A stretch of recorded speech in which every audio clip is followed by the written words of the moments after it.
عشق عرفاں کی دولت رشیدی میں ہے۔ حضرات، بعض نے کہا ولی وہ ہے جو نفس کا دشمن ہو۔ ہم اور آپ نفس کے غلام بن گئے ہیں، نفس ہمیں جو کہتا ہے ہم وہی کرتے ہیں۔ لیکن حضرات، ولی وہ ہوتا ہے جو نفس کا دشمن ہوتا ہے۔ نفس جو کہتا وہ نہیں کرتے، بلکہ نفس کے خلاف وہ کرتے ہیں۔ حضرات، ہم نفس کے غلام بن چکے ہیں، لیکن اللہ کے ولی نفس کے دشمن ہوتے ہیں۔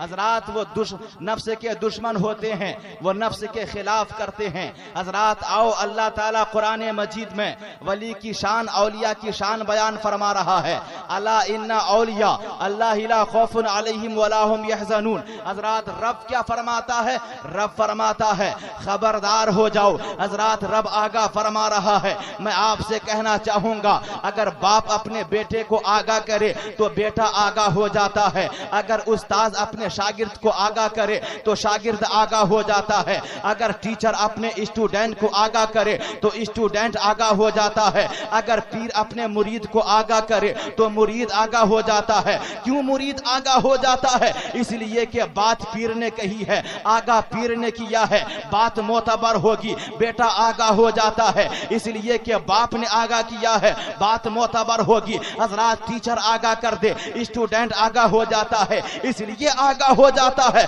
کہ ٹیچر نے بات کہی ہے، آگاہ ٹیچر نے کیا ہے، مطلب بات معتبر ہوگی۔ حضرات، مجھے کہہ لینے دو، لیکن یہاں کوئی پیر آگاہ نہیں فرما رہا، کوئی مرشد آگاہ نہیں فرما رہا، بلکہ خالق کائنات آگاہ فرما رہا ہے، اللہ آگاہ فرما رہا ہے۔ اب خود اندازہ لگاؤ کہ جس سے اللہ آگاہ فرما رہا ہے، اب اندازہ لگاؤ اس کی بات کتنی معتبر ہوگی جس سے اللہ آگاہ فرما رہا ہے۔ رب فرماتا ہے آگاہ ہو جاؤ، ان اولیاء۔ حضرات، پھر اللہ نے آگاہ فرمانے کے بعد انا لفظ انا لے کے آیا۔ انا حرف تحقیق ہے جس کا معنی ہے بے شک۔ حضرات، انا کے بعد جس کا ذکر ہوگا وہ بے شک ہوگا۔ اگر انا کے بعد شیطان کا ذکر آ جائے تو شیطان کی شیطانیت بے شک ہے۔ انا کے بعد جس کا ذکر ہوگا وہ بے شک ہوگا۔ رب انا لفظ انا لے کے آیا، انا کے بعد جس کا ذکر ہوگا وہ بے شک ہوگا۔ اگر شیطان کا ذکر ہو جائے تو شیطان کی شیطانیت بے شک۔ رب قرآن میں فرماتا ہے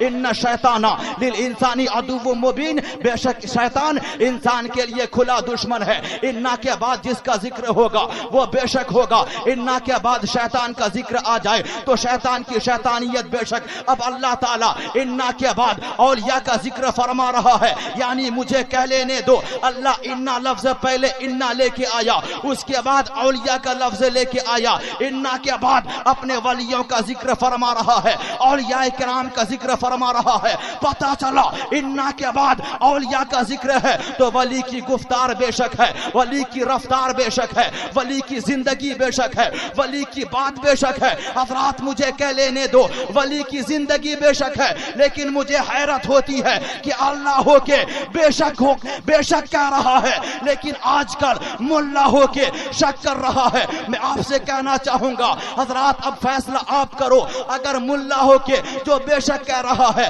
آپ بتاؤ، آپ ملا کی مانو گے یا بے شک کہنے والے پروردگار عالم کی مانو گے؟ بے شک کہنے والے اللہ کی مانو گے؟ حضرات، بلا شبہ ہم بے شک کہنے والے اللہ کی مانیں گے۔ حضرات، جب اللہ تعالیٰ بے شک کہہ رہا ہے تو ہمیں شک کرنے والوں کے چکر میں نہیں پڑنا ہے۔ حضرات، اسی لیے میں کہنا چاہوں گا، رب اپنے ولی کی شان بیان فرما رہا ہے۔ انا کے بعد اولیاء کا ذکر فرمایا، اس کے بعد فرمایا اللہ کے جو ولی ہوتے ہیں اس کی زندگی بے شک ہوتی ہے اور انہیں کوئی خوف نہیں ہوتا ہے، انہیں کوئی ڈر نہیں ہوتا ہے۔ لیکن حضرات، ایسا نہیں ہے کہ ان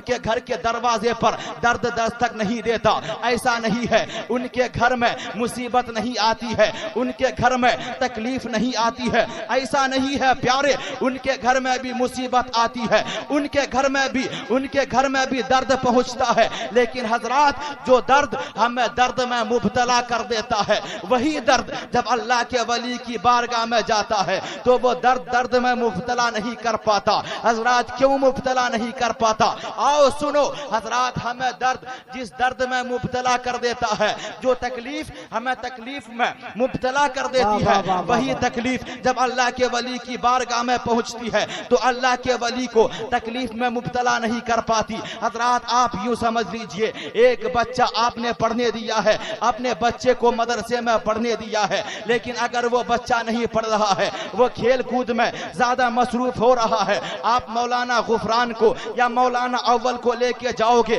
اور کہو گے مولانا صاحب میرے بیٹے کو سمجھاؤ نا، کیا ہو گیا ہے میرے بیٹے کو، میں نے اسے پڑھنے کے لیے مدرسہ بھیجا، میں نے اسے پڑھنے دیا ہے، لیکن یہ پڑھائی نہیں کر رہا ہے بلکہ یہ کھیل کود میں زیادہ وقت بتا رہا ہے، یہ زیادہ وقت صرف کر رہا ہے۔ حضرات اب یہ آپ کے بیٹے کو سمجھائیں گے، یہ کہیں گے بیٹا تیرے باپ نے تجھے پڑھنے دیا ہے، تو پڑھتا کیوں نہیں ہے، تمہیں پتہ نہیں ہے اگر تم نہیں پڑھو گے تو تمہیں کتنے نقصانات ہوں گے۔ حضرات تو وہ جواب دیتا ہے، اے مولانا جب پڑھائی میں دل ہی نہیں لگتا تو پھر نقصان کا احساس کیسا پتہ چلا؟ حضرات جہاں دل لگتا ہے وہاں نقصان کا احساس ہوتا ہے، جہاں دل نہیں لگتا وہاں نقصان کا احساس نہیں ہوتا۔ حضرات مجھے کہہ لینے دو، جو درد ہمیں درد میں مبتلا کر دیتا ہے، جو تکلیف ہمیں تکلیف میں ڈال دیتی ہے، وہی تکلیف جب اللہ کے ولی کی بارگاہ میں پہنچتی ہے تو وہ تکلیف میں مبتلا نہیں کر پاتی، اسی لیے کہ ہمارا دل دنیا سے لگا ہوا ہے، اس لیے ہمیں جب کبھی چوٹ پہنچتی ہے یا کچھ نقصان ہوتا ہے تو ہمیں درد ہوتا ہے، اس لیے کہ ہمارا دل دنیا سے لگا ہوا ہے، لیکن اللہ کے ولی کو غم نہیں ہوتا، اللہ کے ولی کو کوئی غم نہیں، کوئی خوف نہیں، اس لیے کہ ان کا دل دنیا سے نہیں لگا ہوا ہے بلکہ ان کا دل پروردگار عالم سے لگا ہوا ہے۔ حضرات اسی لیے انہیں کوئی درد نہیں ہوتا ہے، انہیں کوئی تکلیف نہیں ہوتی ہے، ہمیں تکلیف اس لیے ہوتی ہے کہ ہمارا دل دنیا سے لگا ہوا ہے، تھوڑا سا نقصان ہو جائے ہمیں تکلیف ہوتی ہے، اگر 100 روپے گم ہو جائے ہمیں احساس ہوتا ہے، اگر 5 روپے کا سکہ کہیں گم ہو جائے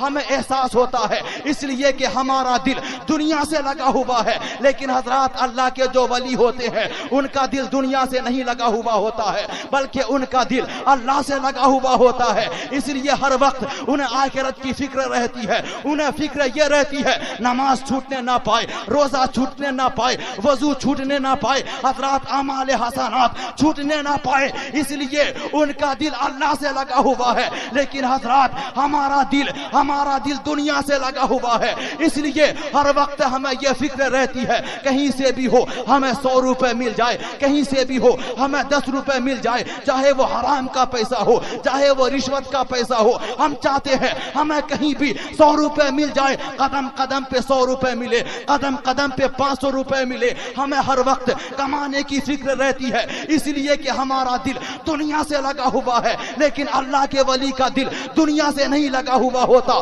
بلکہ اللہ سے لگا ہوا ہوتا ہے، اس لیے ہر وقت یہ فکر رہتی ہے ہم وہ کام کریں جس سے اللہ بھی راضی ہو اور اللہ کے رسول بھی راضی ہو، تاکہ ہماری دنیا کی زندگی بھی کامیاب ہو جائے اور آخرت کی زندگی بھی کامیاب ہو جائے۔ نعرے تکبیر، نعرے رسالت، رشیدی کانفرنس، گہوار علم و ادب، سرزمین تاراباری، نوجوانان کمیٹی۔ حضرات ان کا دل دنیا سے لگا ہوا نہیں ہوتا حضرات، اسی لیے وہ ہر وقت اس فکر میں رہتے ہیں ہماری نماز چھوٹنے نہ پائے، ہم سے روزے نہ رہ پائے، روزے چھوٹنے نہ پائے۔ حضرات انہیں ہر وقت عمل کی فکر رہتی ہے، وہ ہر وقت اگر وضو میں خلال کرنا اگر وہ کسی وجہ سے ترک کر دیں تو جب یہ یاد آتا ہے وہ کانپ جاتے ہیں۔ سرکار خواجہ غریب النواز ایک مرتبہ وضو فرما رہے تھے، آپ نے کسی وجہ سے وجہ کوئی بھی رہی ہوگی، آپ نے انگلیوں کا خلال کرنا ترک کر دیا یا آپ بھول گئے حضرات، تو آواز آسمان سے آواز آئی، اے معین الدین، اے معین الدین،